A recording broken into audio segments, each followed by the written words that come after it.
because I wanted to answer a question that I keep getting over and over again, and that is, how do I get my local business to show up on Google Maps? I thought this would be a good platform to answer it. So the Google Maps pack, that's the area, what we call the section on top of Google search results pages. It shows businesses and it shows where those businesses are located. So for local businesses, this area can be extremely beneficial because people searching like to know that, number one, that your business is close by, and number two, that it serves their local area.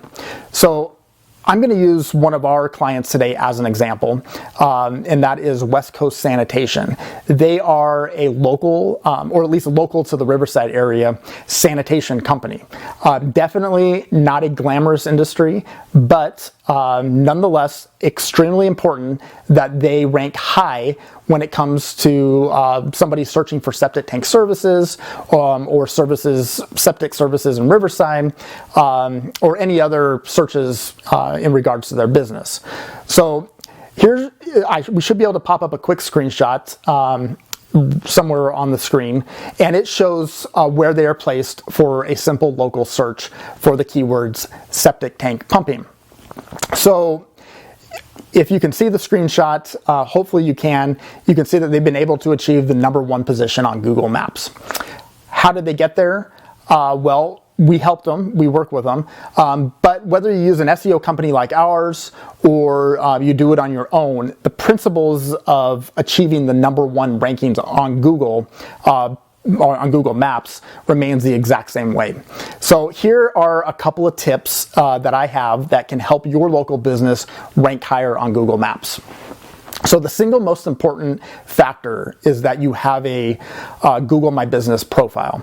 And that page, basically, and none of the other tips I'm going to give you, unless you have claimed your Google My Business profile, it's going to really matter. So claim your Google My Business profile, and this is how you do it. You're going to want to go to, it's a manual process because Google wants to make sure that you're a legitimate business first and foremost. So you can go to google.com/business. Maybe we can put that up on the stream here. Google.com/business, and they're going to send you a postcard after you enter in all your information, and that postcard is going to have a verification code, which you'll then need to log back into Google to input and then claim your business. It usually takes a few days, 2 days usually, to receive the postcard from Google. So once you do that, once you claim your business, we can go on to the second tip. So my second tip is building listings for your business. Listings are sometimes referred to as citations, and these are links that point back to your website. There's literally hundreds of local directories, and that can get frustrating. I know firsthand that managing 100 different business listings and having 100 different accounts and logging into them gets tedious. But there are services. There's Yext, Moz, and then we have a service called Local Click that can be easily, what they do is allow you to easily automate your business listings to local directories quickly. So the benefit of using a service like this is that when you need to make a change, say like your telephone number changes, you don't have to update hundreds of different log into hundreds of different accounts and input that information. You can do it all in one shot through a service like that. So what we're looking for when we're doing the business directives is what's called NAP, and that's name, address, and phone number. When Google looks at your NAP information and it matches across all these different directories, your name, address, and phone number, Google then knows that your business is kept current, and that is a huge benefit to ranking higher in maps.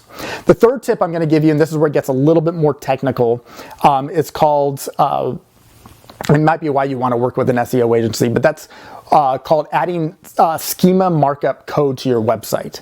So schema markup, in a nutshell, is basically coding that can be added to tell search engines what each one of your pages is about. So adding schema markup to your website makes it really like dead obvious to Google what they're crawling. So they'll know that this is a local business.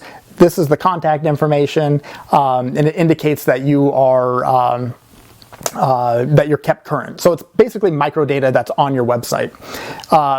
And then my last tip for today is reviews. So you want to make sure you get reviews through your Google My Business listing. You don't need 10, 20, 30 reviews, but you need positive reviews. And a few positive reviews is going to go a long way. So be proactive.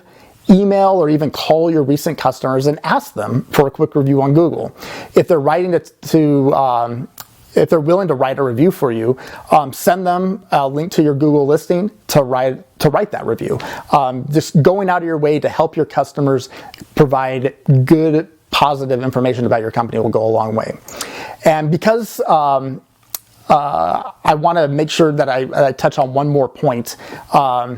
One of the big advantages of Google Maps is voice search. And I think it's the future of search because how does Alexa, how does Google Home, how do they know what results to pull in? Well, they're pulling that same data into their devices. So we're going to try just a real quick or real-time experiment, and hopefully it goes well. We're going to try that and see how it works. So, okay, Google, septic tank pumping near me. I found a few septic system services near you. The first one is Independent Pumping, Riverside at Riverside. The second one is West Coast Sanitation at 17333 Van Buren Boulevard, Riverside. The third one is Gardner Pumping and Septic Service at 6965 Barcelona Way. Okay, Google, stop. So good, cancel. So those ratings are always fluctuating, but you can see that West Coast Sanitation wasn't the first one that Google pulled up, but it was the second one, and it was in the top 3. So Google's always going to pull the first 3 results into their devices to give you at least 3 different options when you do a voice search. So anyway, that's just a quick rundown on how to get your business onto local maps, Google local maps, and hopefully it's helpful. If you have any information or you want to add to what I said, feel free to comment on this video or on this stream. If not, you can email us at hello@raincross.com, and we'd be happy to answer any questions in regards to Google and local SEO. Have a good day. Thank you for watching on Facebook Live.